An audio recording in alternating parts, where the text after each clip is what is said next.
Today is Friday, May 9th, 2014, and I am at the OSU Center for Veterinary Health Sciences interviewing Dr. Gary Tran. Thank you so much for joining us today. Thank you. You're welcome. Well, if you could, let's start by having you tell me your full name and the year you were born. I was born Tran Quang Minh in 1938, July 18, 1938. Okay. And can you tell me a little bit about your parents? My father especially, was a poultry farmer. He raised chicken in Vietnam. In fact, he became the biggest poultry farmer in Vietnam after I came home and helped him develop his farming operations. So as a little boy in Vietnam, you probably spent a lot of time doing chores. Correct. I was able to help him, in his poultry operation from day one. So I pretty much know about poultry farming. So as a little boy, give me some examples of what you would have to do. Well, my main job was incubating these day-old baby chicks, to keep them warm and well fed and watered, because the first few weeks of chicken life is very important. Whether they make it or not depend on the first few weeks of life after they hatch out from the eggs. And that's my main job. And then, later I was also given the chore of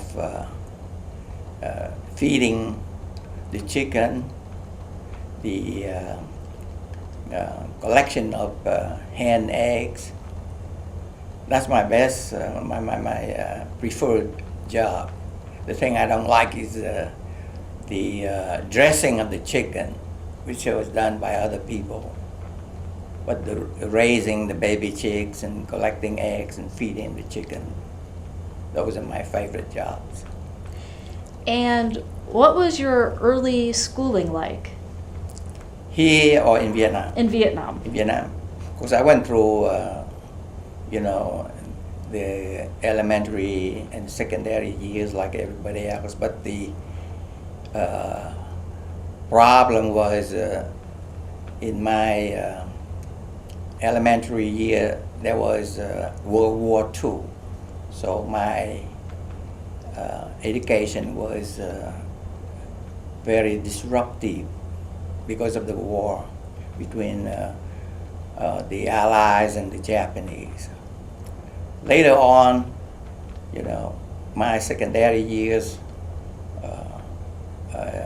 education were also interrupted now and then by the Vietnam War, which at that time was intensifying.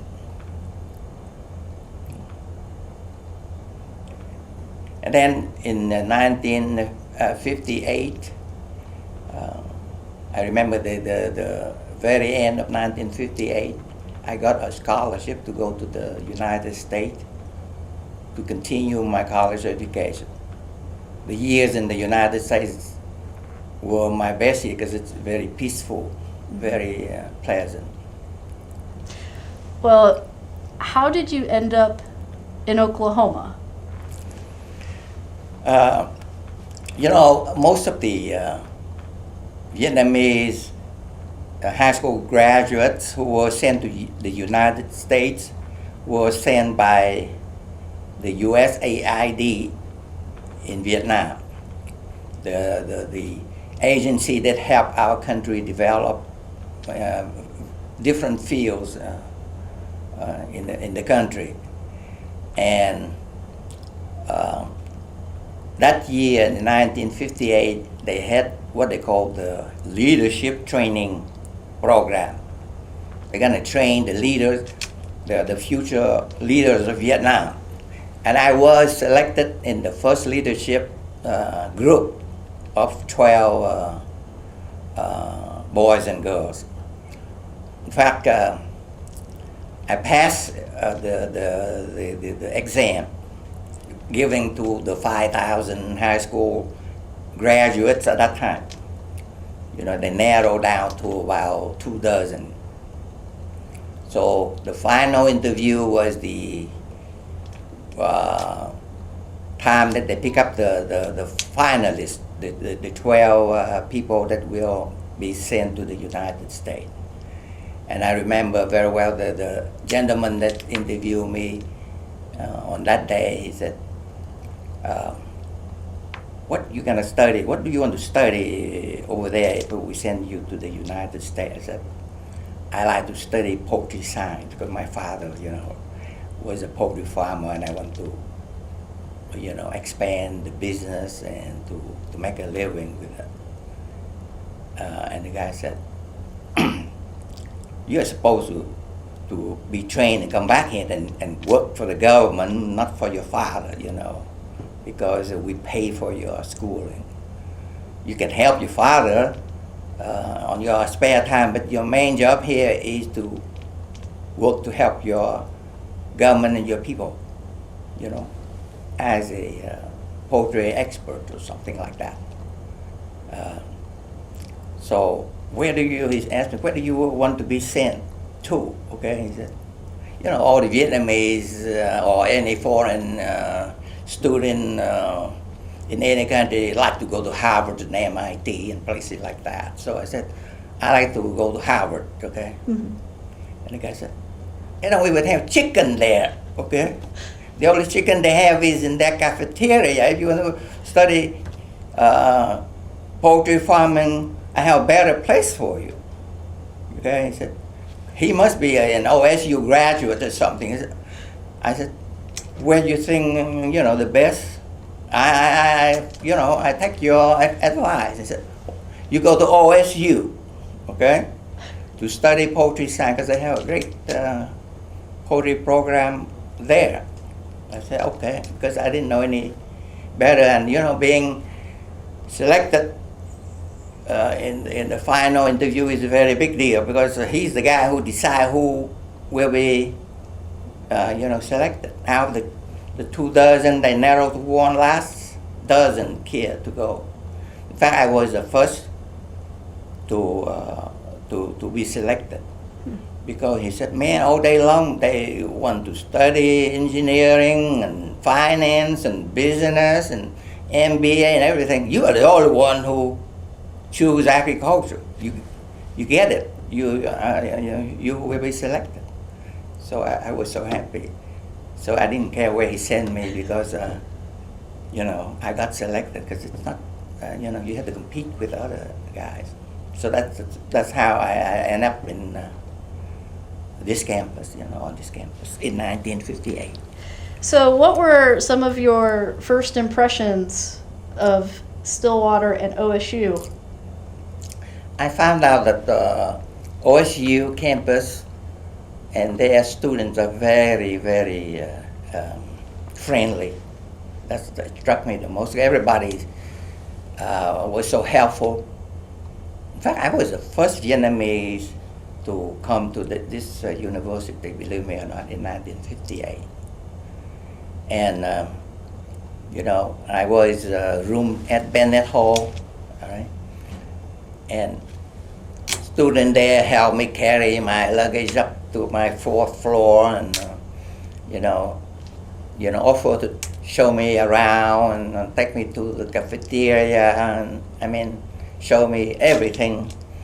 And we have a ball at night, when we gather around and eat popcorn and listen to Elvis Presley and all that good stuff in those days. And my stay in this town is a lengthy stay, 6 years. But it was very pleasant experience for me, because we have fun all the time, except when you go to class, and then you have to sweat. But in between, during vacation, they offer to take me home to their house and their farms, and or weekend they help take me anywhere I want to, you know. So it's a very good experience. Are there any classes that stand out in your mind? The poultry science class is what I like the most, and I pay the most attention to, because I want to really learn poultry science more than poultry farming, so that I can go home and revolutionize our poultry industry over there. Because my father learned it on trial and error kind of things, no science behind anything that he did. But by learning these courses in poultry science, I think that I would be of great help to him, when I go back. So that's the thing I like most. Also, I like my math, my science courses, because I excel on that. In fact, there's nothing that I don't like, really. We study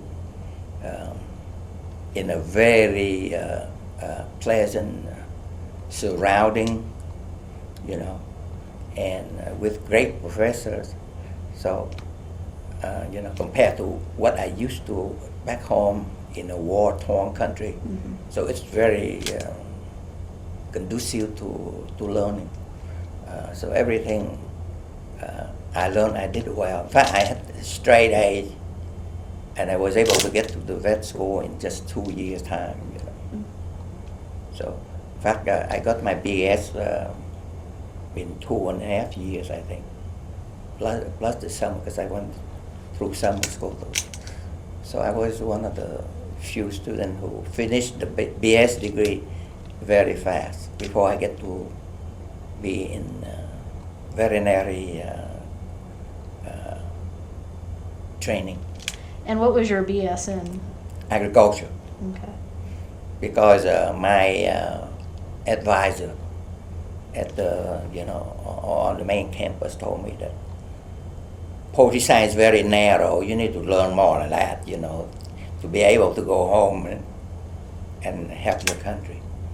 You need to have a broad knowledge of the agricultural field, and this university is very good for that. So I also took animal science and other courses besides the poultry science. Are there any professors that really stick out in your mind? I like the Professor Robinson. He's a one-eye doctor. He taught me mathematics, and I did so well in math that he always talked me into choosing mathematics as a future career. He said, forget poultry science, forget animal science, you got to do mathematics, because you're so good and gifted. But I said, no, man, they sent me over here to study agriculture. I can't change that. I said, I'm going to, write them, and if you choose to do that, I'm going to write letters and convince them, because it's a shame that you don't develop. He liked me because, every time he give me some problem to solve, I would come up with more than one solution, And he always grabbed me in class to go explain to other guy. And I set the curve so high, okay, that the math course I took, I'm the only one who get A. All the students really hated me, because of that, especially the engineering guy, because I'm not engineer, I'm in agriculture, but I studied with everybody in general math, the first 2 years of math, and I always outranked all the hotshot math majors. Because Professor Robinson gave me more than because when you come up with 2-3 solutions for a problem, that you get he give me more point for all that, and it ended up that when they covered, I always trump all the other one out, it's a shame. I told him, don't do that, because they hit me, he said, I got to help it, because this is the performance. I have to respect that. Mm-hmm. It's funny, but that's what happened. And I like him very much because he keep, every time he keep, for first couple of years, he keep he said, I will offer you money to join our department and things like that. Professor Robinson. Mm-hmm. Well, you had to diversify a little bit here at the Vet Med College, learning more than poultry. Were there other animals you really enjoyed working with as a student? I don't like large animal because I got kicked pretty bad one time, working with a horse. And also with the cow, I got stepped on my feet all the time by the cow working in the barn, And I'm small, I probably weigh about 100, 110 pounds, dripping wet, I cannot handle the big animal. One time, in fact, I was holding the horse halter for the other classmate of mine who worked in the range, and the cord took off. And I got all the ropes tied up in my hand and my body, and it dragged me in the paddock, scared to death. It scared me to death. But the other classmate of mine was able to stop the horse. So I enjoy the dogs and the cat and the chicken and the small animals. Well, can you recall graduation day? Graduation is it was at the stadium there, and it's really a big affair, because in our country they don't do like that. They don't do all the pomp and ceremony like that, Here they have the hood and the gowns and all these ribbons and all these, paraphernalia that come with the doctor degree, and it was so impressive to me. And it was quite an experience that I never forget. Well, after graduation, you returned home to Vietnam. Yes. And tell me what you did when you returned. When I went home, I immediately joined the College of Agriculture and Veterinary Science, as a faculty member there, as an assistant professor. I taught anatomy, surgery, and histology, 3 courses, 3 different fields, but because we don't have enough professors. And there were only 2 American trained veterinarians joining the college, me and Dr. Hai. So each of us have to teach 3 courses. In other words, do the job of 3 professors, really. But we didn't mind that because we were young, and really upbeat and gung-ho about everything. So we didn't mind hard work at all. And we did that. That's how we were able to change a lot in the teaching, higher teaching of Vietnam. Mm-hmm. Because when you assume more responsibilities, you have more votes in the faculty. One subject entitled to you 1 vote. Me and Dr. Hai, we were 6 votes right in and there, because each of us taught 3 subjects. So we were able to dominate the working of the college. In fact, I was, after only 2 years, I was able to move up to the head of the department. Yeah. I was the youngest head of the department of the college, really. because at that time I was in the late 20s, Mhm. 26 or something like that. In your spare time, were you able to help your father's business? Hmm. Yes. I formulate all his feed. I take care of all the vaccination program and, import all the vaccine and stuff that they don't even have there. So his operation, it take off pretty quick. Mhm. Because, you introduce modern farming. And I also introduced new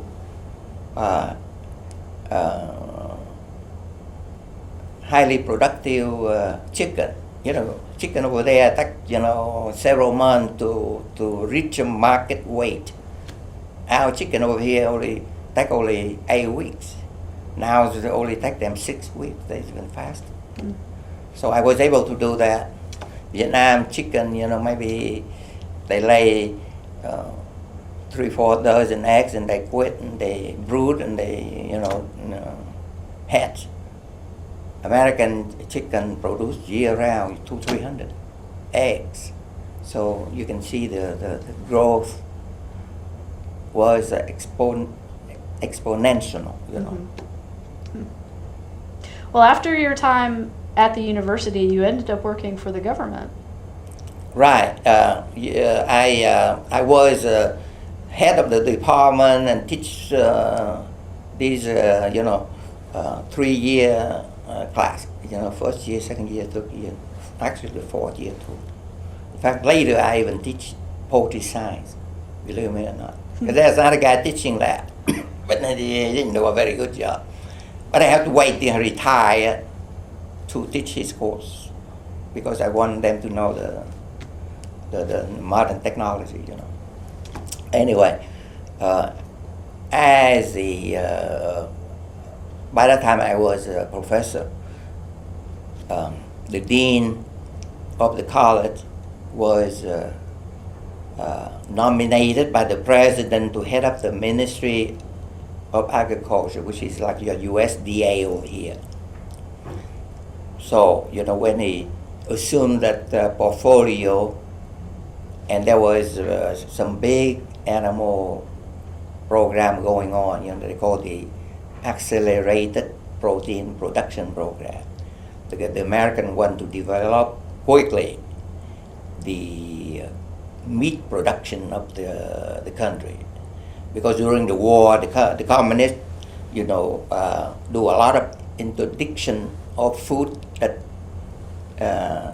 have to be transported to the cities to feed the urban folks. Mm-hmm. And the communist guerrilla, they dominate the countryside. So the Americans have to develop the kind of meat that you can raise around the city, where it's safe. You don't have to raise them in the boonies anymore. Okay, so they have to use large-scale industrial operation to raise pig and chicken because these are the two things that can produce meat pretty quick. Mm-hmm. Beef is take too long, and you need to have a lot of field, grassland and range and stuff like that. But poultry and pig, you can concentrate in little,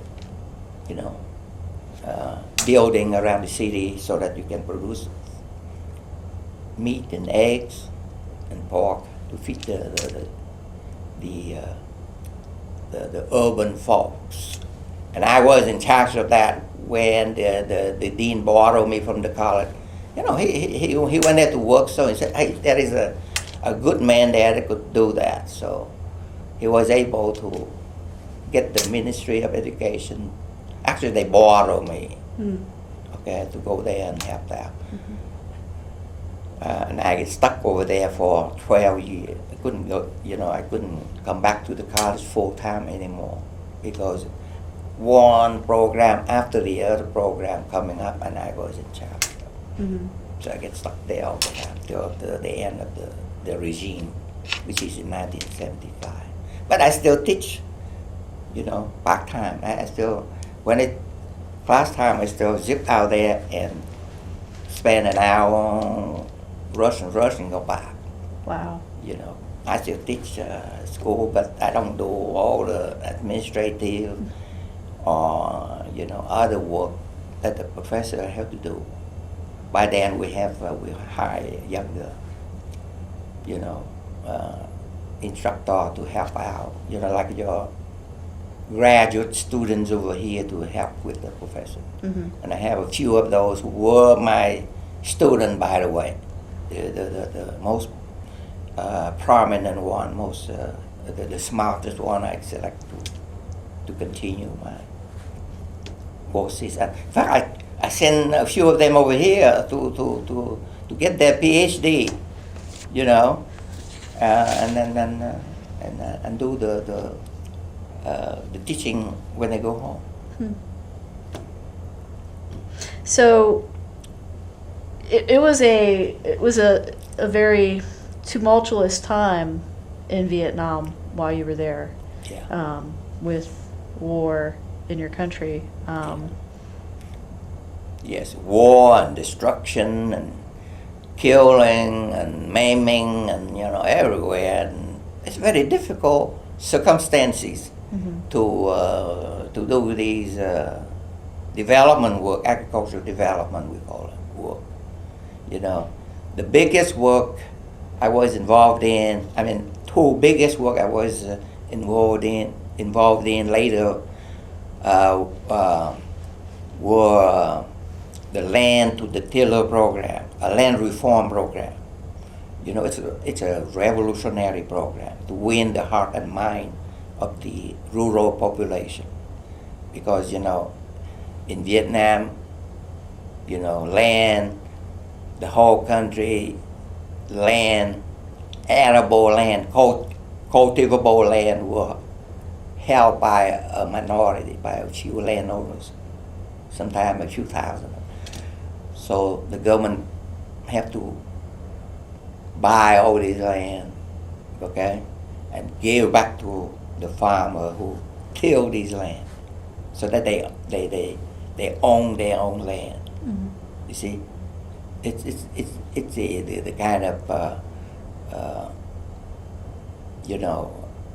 concept that is totally unknown in third world country like that. See, it's very revolutionary concept. In fact, the old system fomented all these uprising and rebellion of the people against the government. Mm-hmm. So to undermine all these efforts, the government said, let's give land to everybody who tilled the land, period, free of charge. And that, if you can imagine the magnitude of that program. And you have to do it fast. You have to do it in 2 years. Wow. Because you cannot drag it on for too long, because the country at war, and you have to, undercut the enemy, because that's the biggest beef. They said, the poor people, you guys get exploited. You work for nothing. You work for landowners. You have a miserable life, and in fact they did.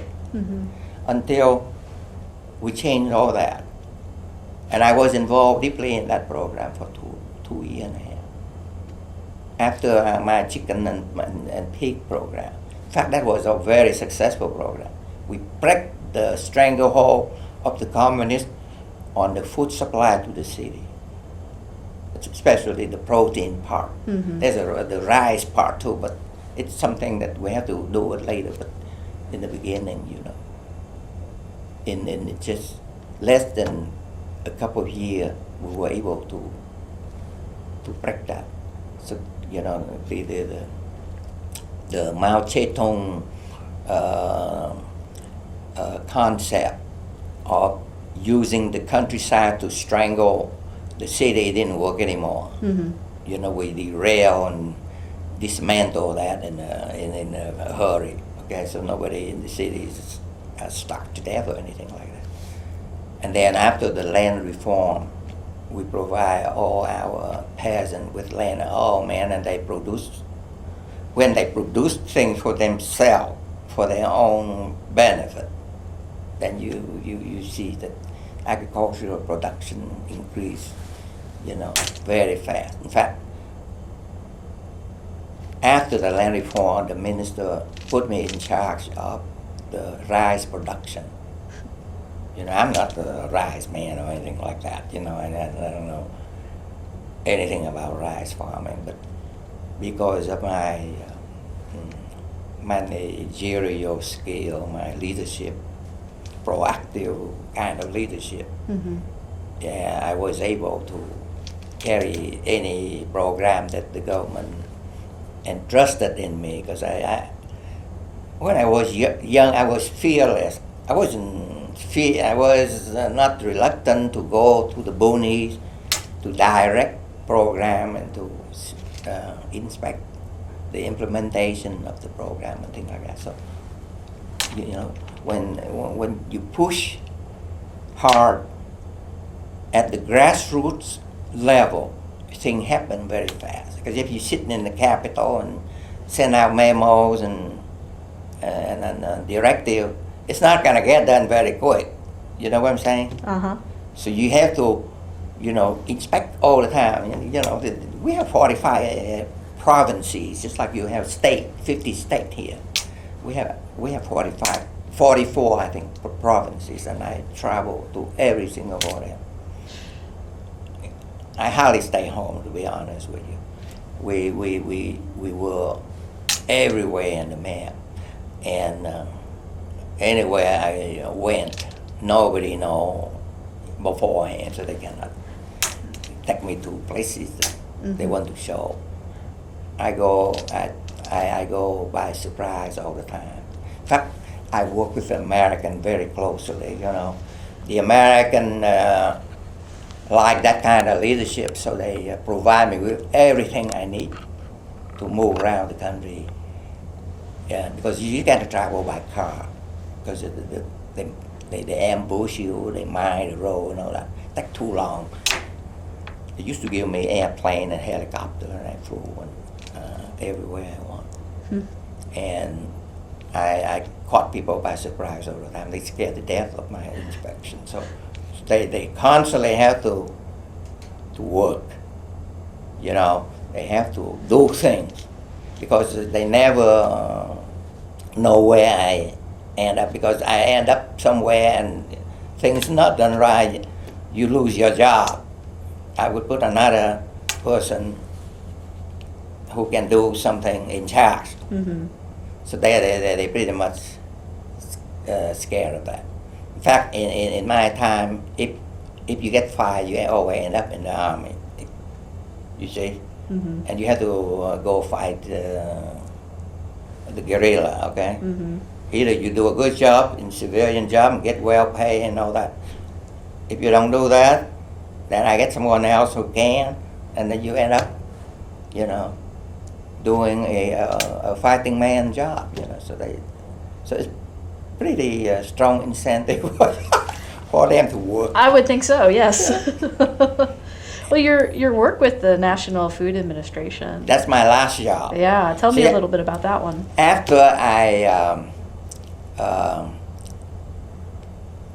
finished the rice, they call the Miracle Rice Production Program. Okay, because that rice produced 4 or 5 times more than the native rice. Wow. In yield, go high yield, hybrid rice variety that the American scientists produce in Erie, in the Philippines. In the Philippines, there is a Rockefeller and Ford Foundation that put money to build a rice research institute. It's called the International Rice Research Institute, Erie, okay? And that produced the wonderful rice. We call them miracle rice, because it's, you have something that produces 4, 5, 6 times more than... And that's a game changer. Oh yeah, a big game change. So, we forget all these insecure land that the communists control. We we secure the land near the cities where we can have farmer plant these new varieties of rice. Then the production is still very high. You don't need all the 14 million acres of arable rice land in Vietnam. You can do a third of that and produce all the rice we need. Actually, when I was there in less than 2 years, Vietnam just about to resume rice exporting again. So we used to import American rice to survive during the war years. And then after land reform and that rice production program, we were self-sufficient. Not only that, we have excess that we plan to export for foreign currency. Okay, but the big problem in Vietnam at that time was, all of a sudden we have an influx of a lot of rice produced, and we have a lousy marketing structure, and it creates a lot of problems, especially when we depend on merchant who middlemen, who were mainly Chinese, okay, and they do a lot of hanky-panky stuff, they create black marketing, and they create shortage, not real shortage, but it's a man-made shortage. And they get the farmers also very bad because they cannot sell their rice at a good price. And the farmer quit selling rice. And the city have problem with rice supply. And it lasts for about a year. And man, the Ministry of Trade and Industry was in charge of the marketing of rice. It's not the Ministry of Agriculture, okay? We are in charge of producing, and the other guys were in charge of marketing, and they did a lousy job of pricking the stranglehold of these rice merchants. And of course, I think there was a lot of corruption involved too, because when you were able to buy high officials to do this or to do that, you never will be able to solve anything very fast. So at that time, the president transferred me to the Ministry of Economy to be in charge of this mess. In fact, he called me to the palace at a meeting with the Prime Minister, to order a quick solution to that. In fact, he ordered the Prime Minister to create a new autonomous agency that's called the National Food Administration with sweeping power. If I were now here, they would have called me the Tsar, because I have a very big power at that time. Not only that, I have a lot of money. You see, our agency was giving tons of money to solve the problem in a hurry. Rice is the biggest production of the country, as you can imagine, And you have to do it fast because the war effort is being hampered by the mess, by the chaos, the food, they call the food crisis of 1973. And it's been dragging on too long, So I was put in charge of that. And sure enough, I was able to solve the problem in 2 months, That wasn't long, 2 months. 2 months, because rice everywhere. All you need to do is buy it and stock it and process it and distribute it, And they don't have a very good way of doing it. So when I came there, I do many things that nobody dream of doing. Like, for example, I computerized the operation. to speed up the process. Also, years ago when the government buys something, they have all these bid, and the lowest bid get it. I don't do it anymore. I get the money and I go to the farmer, and we haggle with the farmer. We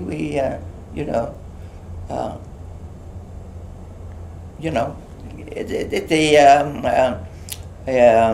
agreement between the two parties.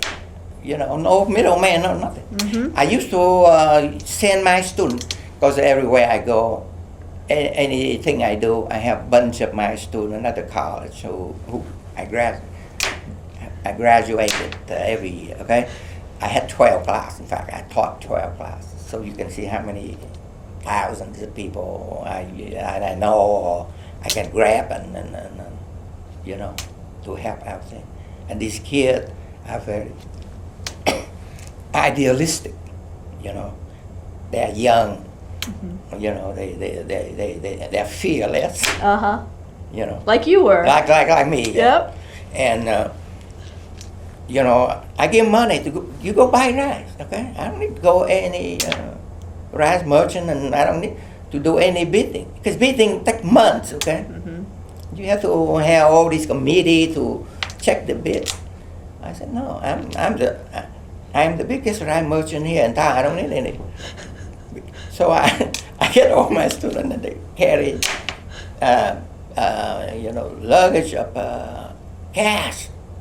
Because the farmer, they don't like anything but cash. Right. They pay me cash, okay? And then that's how but the government don't like that, because, you never know anything hanky-panky between the two parties. But somehow, I told my students, to be careful, not to do that, because if I caught any one of them, they end up in the military service, okay? And these young men, they love their professor like me, and you trust them to do a good job, and they did. So I solved that rice problem very quickly. Yeah, and of course, a lot of that is due to the student who work day and night. Years ago, usually official 9 to 5 kind of work, habit. My students are not like that. They can work 12 hours. They can work 16 hours a day. They don't have to quit.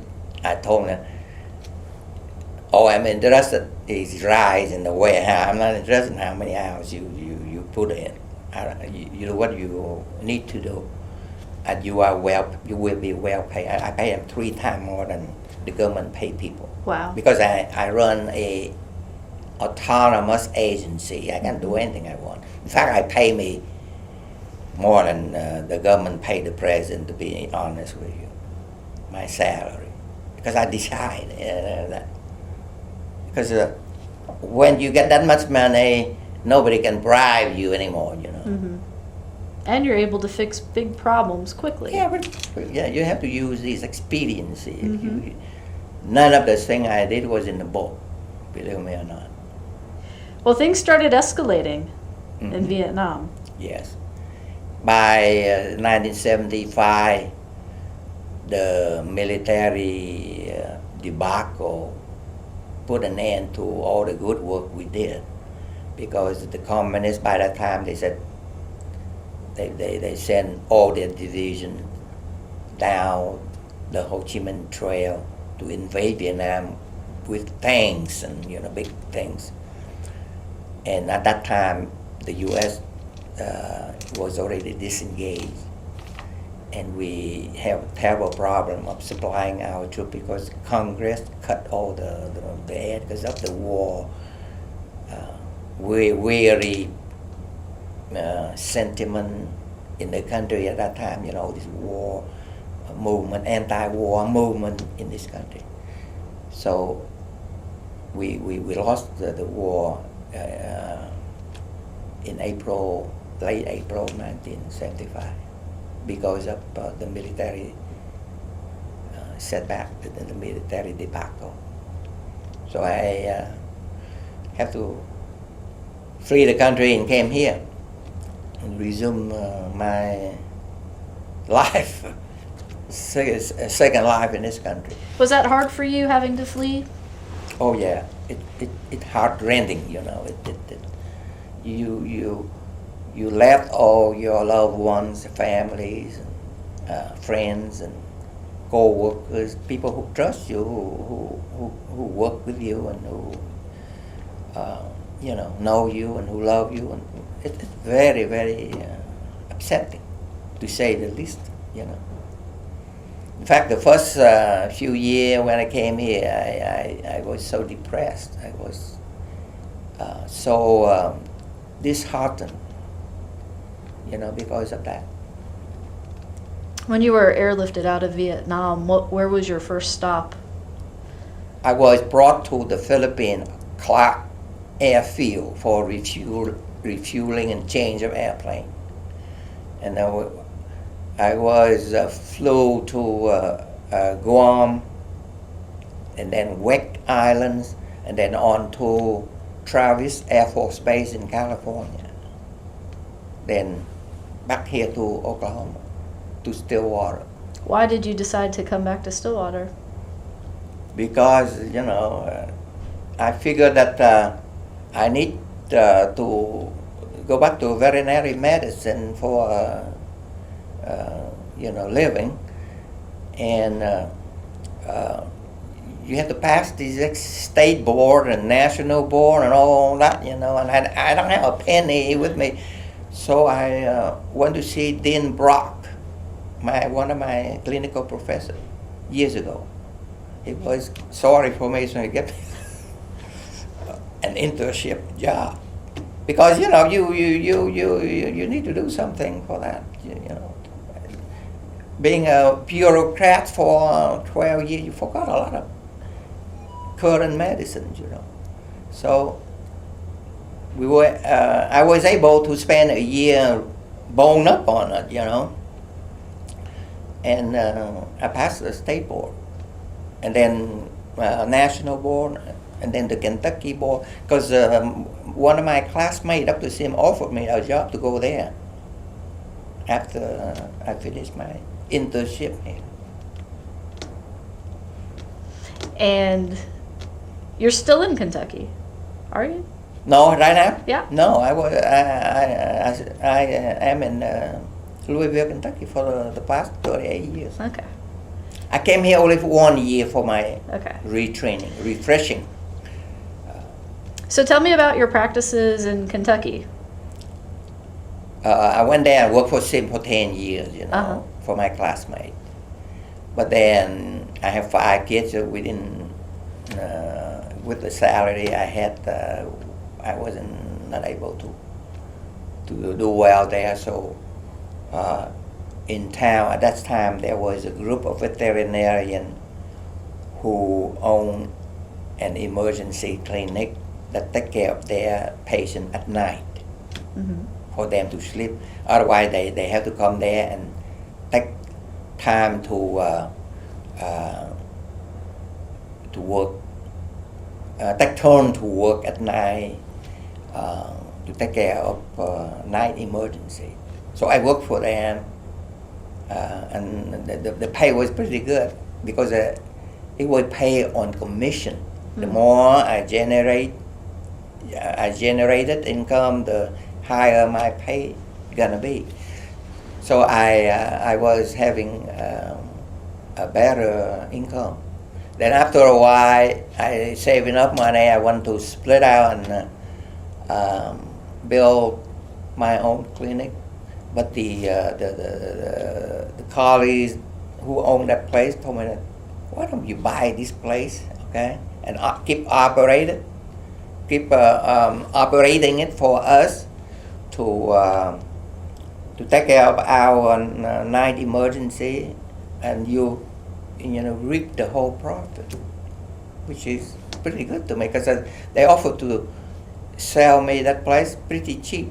You know, I remember only $50,000 and down payment only $10,000. You cannot beat that. So I stay on and work, all these years. okay, as a emergency doctor. And you still own that facility today? I'm still working at 76 years of age. I still work. The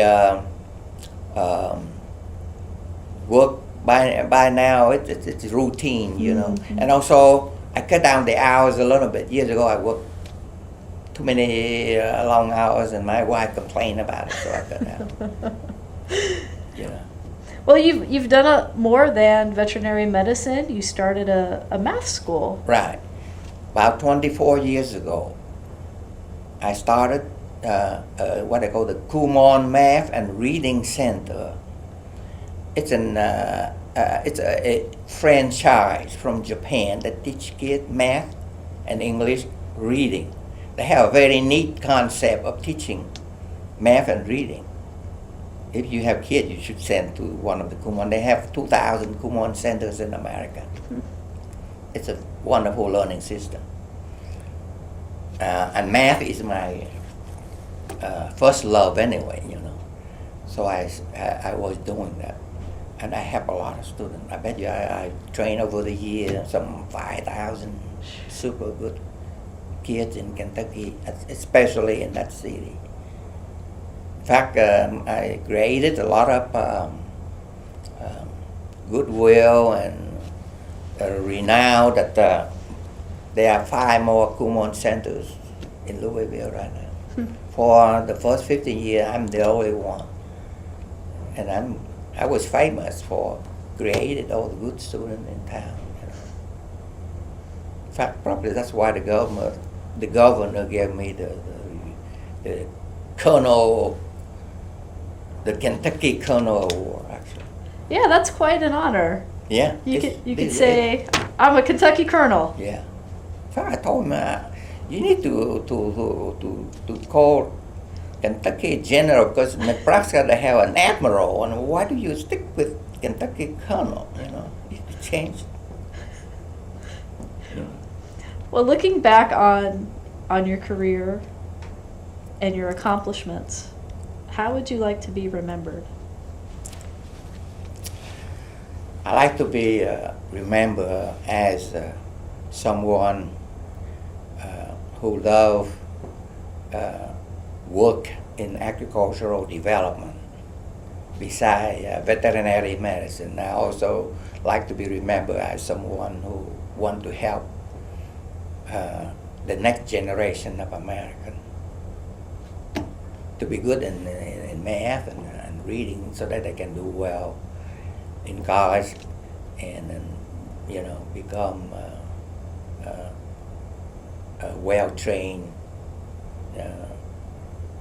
thinking people who contribute greatly to this country.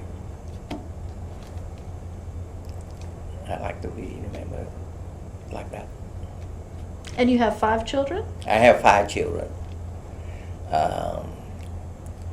4 boys and 1 girl. And all my children are engineers. The last one, an engineer, but he had a law degree on top of that. So, you know, so right now he's working for the federal government in legal matters, set up in biomedical engineering. But all my other 4 children are engineers. None of them would like to become veterinarian for some odd reason. Well, as we round everything out today, we noticed when we talked to graduates of Oklahoma State University that they are very loyal. Why do you think this is? You know, the Americans send to America, I bet you 10,000 Vietnamese kids to do different kinds of field. You know, they are all kind of field of study. You know, all human endeavors were trained in America that you can think of. 2 OSU graduates. There's another guy named Hoàng Đức Nhã, and I myself. we were the two top officials in the government. You know, I was the special assistant to the president. I am the guy that I was telling you all this story. In fact, I am the one of the highest ranking of the groups, you know, the thousands of people who were trained by the American. Most of them are trained at Ivy League universities and places like that because they always want to go there, you know. But I have to admit, and this is, if you don't believe me, you ask other people, they tell you, the two OSU Cowboys were the best trained officials in Vietnam, and the highest trained too, and also are the super achievers, to be honest with you, because we have done things that nobody else, you know, had done. Mm-hmm. Yeah, I'm gonna write a book about it, because I'm not gonna write anything. But Mr. Nha, he's working on his memo to write about the years that, you know, President Thieu, who is the last president of Vietnam, during the thick of the war, what we have done and what he had done. I think. So it could be a very good reading for people who know what the two cowboys had done. In fact, all the things that I told you, Dr. Keith Taylor at Cornell University asked me to write because he said there's a void in the history of Vietnam, because everybody talk about the war and the military this and that and the political this and that, but nobody said anything about the development of agriculture or the revolution or the revolutionary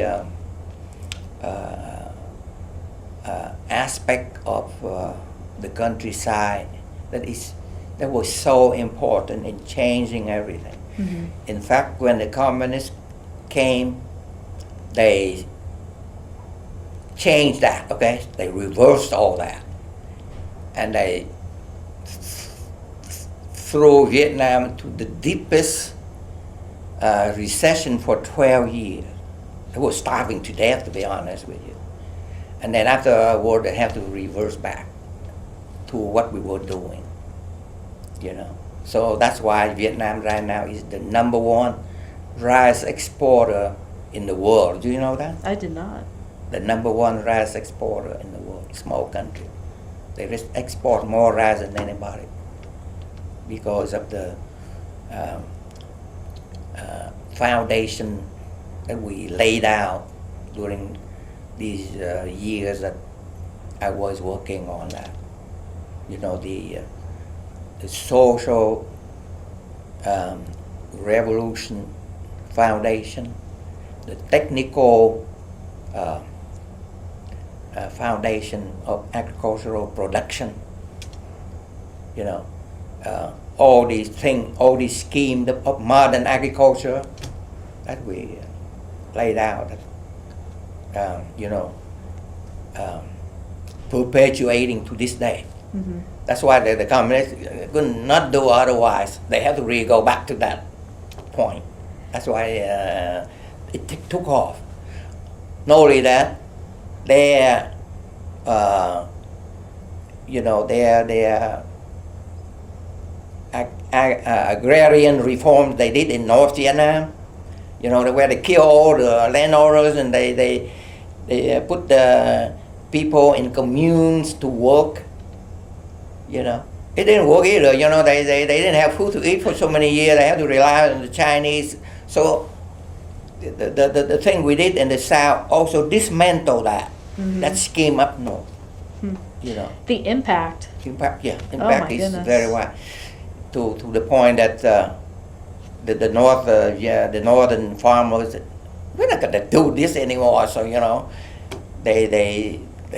it caused such a problem for them up there that they want to do exactly like we did in the South. So, it unshackled the farmers in the North. I mean, it's completely dismantle and destroy their system. Something that took them 20 years to build. What happened to your father's poultry farm? Because when the communists took over, they nationalized everything. They stole his properties and his farm's operation. Eventually he was the richest man in Vietnam in agricultural production. He became, in our money, billionaire because of all his feed mill operation, chicken operation, hatching operation, poultry processing operation. In fact, he diversified into sugar production operation.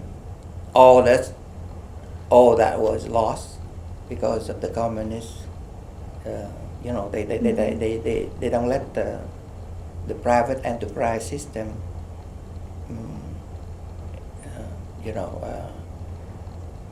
persist in their system. So he lost everything. But after 12 years, they have to go back and let the system work again. Otherwise, the country cannot be developed. Right now, you can do anything over there you want, like any capitalistic system. There's nothing communist anymore in economics field in Vietnam. After 12 years, did he start the operation again? No. No. At that time, he was sick and at heart, and he came to this. I bailed him out. I brought him here. He died in Houston in 1987. He was very, he's an old man. He was disheartened, and he wasn't treated right, and he lost thing that he liked to do all his life. He and my mom were disheartened. Have you ever been back since? I went back there one time in 2005 when my mother was dying. After my father died in this country, she went back home because I have a couple of siblings still living over there, and my mother want to stay with them so that they don't, feel left out in the cold or something, So she spent her dying days over there, and when she was dying, I went back there to see her for the last time. She was still bitter after all these years. She told me not to. I told you not to come back. She's still very bitter. In fact, she would not let herself bury in Vietnam. Really? She said, you cremate me and you scatter my ashes in the river where she was born. She said, I don't want no dress in this land under communism. Wow. So that you guys don't come back here ever. My mother is very bitter. What's next on the agenda for you, Dr. Tran? You're still working. I'm still working. I work till I drop dead. I told my wife she's better get used to that. I'm not gonna travel anywhere, see anything like my classmate or anything. I said, if I want to see anything, all I need to do is go to the internet, and I see everything I want. And I don't have to walk anywhere and fly anywhere and eat any food that could, give me food poisoning and put up with all these, hardship and expenses. Really, you live in America. What do you want to go through Egypt for? They're gonna kill you. Okay, they're gonna feed you things that have full of germs and flies everywhere. Why do you do that? I mean, you can go to the internet and you see anything you want. If you want to see the pyramid, I bet you have better view of the pyramid from the computer than you walk out there in the sun, 110 degrees Fahrenheit. Are you kidding me? You know, so I told my wife, forget it. You know, So no retirement anytime soon. doesn't look like it. Besides, you know, these kids that need me, the parent that I teach, he said, you better not retire at this time because my kid is not finished yet, and I have 2 more that reaching, kindergarten age. I want you to teach them. How can you turn people down like that? Because they trust you. Well, you've definitely made an impact in your home country and also here in the U.S. Is there anything else you'd like to add before we close out today? No, you know, you can, anything else you want to ask me, I will, dig out from my memory to tell you before, Alzheimer hit me or something. Right now, I'm still pretty decent in remembering facts and numbers and such. Mm-hmm. Well, I still can teach calculus very well at my age. Just a tremendous career, and I'm so happy you're able to come back here to OSU for your 50th reunion here at the Center for I hope Veterinary I could be back for the 60th reunion, hopefully. Well, good. I remember, across the hall down there, second floor, Dean Home, when I first came to this college, he said, young man, you know how hard I have to go through to get you in this college? Because, I was a Vietnamese, they don't accept Vietnamese to veterinary school. He had to present it to the board, he had to intervene with the president of the university, and he had to ask the support of the U.S. State Department, for all these exceptions, and finally they gave me the honor to study here. He said, you better not flunk out of this place. all the trouble I had to go through to get you here. Yeah. Well, it was well worth it. Yeah. It really think was. so. It really was. Well, thank you so much for joining us today. It's been a pleasure. Thank you very much.